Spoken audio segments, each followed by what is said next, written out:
truffles. If you're in math class and the teacher gives you a math problem to solve and you solve it really fast, like it takes you like 5 seconds and you solve it and you're like, I'm done. You know as much as I do that you did it wrong, right? Anybody who just answers these questions really fast, you know you did it wrong, but hey, it was easy. You finish up with your whole exam, you hand it to your teacher, you feel really confident, and then maybe a few days later when everybody's getting their test back, some people worked harder than you did, you get your test back, and there's a big F on your exam.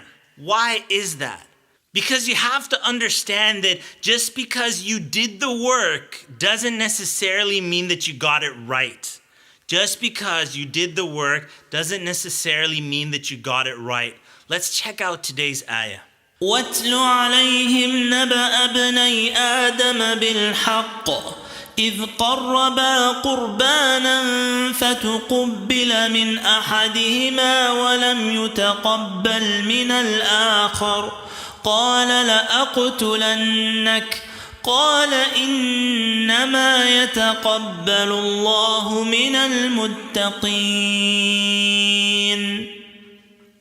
In this verse, Allah subhanahu wa ta'ala tells us the story of the two sons of Adam, Qabil and Habil. They both presented a sheep to Allah subhanahu wa ta'ala, and then a lightning bolt came as a sign of Allah's acceptance. It struck one of the sheep, and then the other brother got angry. He was like, how come your sheep got accepted and mine didn't? And then his brother said to him this statement that Allah subhanahu wa ta'ala recorded in the Quran, verily Allah only accepts from the muttaqeen.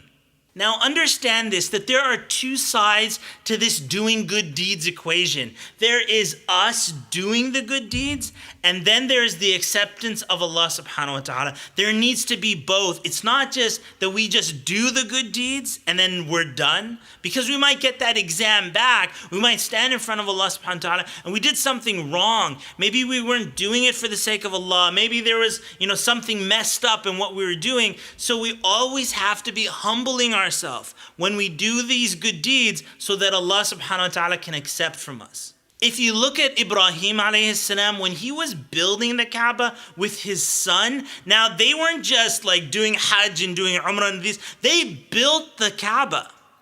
And when they were building and they completed building it, Allah subhanahu wa ta'ala records what was on their tongue when they finished building the Kaaba. Allah subhanahu wa ta'ala says that they were saying, Rabbana taqabbal minna. O our Lord, accept from us. Innaka anta sami'ul alim. So indeed, they understood that there's two parts to this equation. They did the good deeds, and Allah subhanahu wa ta'ala must accept that good deed.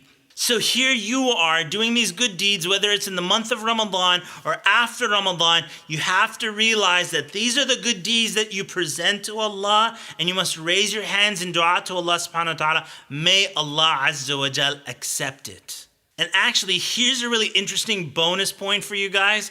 Have you noticed that on the Eid day, when everybody, they finish the prayer and they go around and they bear hug everybody, what are they saying? They're saying, Taqabbal Allah minni wa mink. May Allah accept your good deeds from me and from you. And that's what it's all about.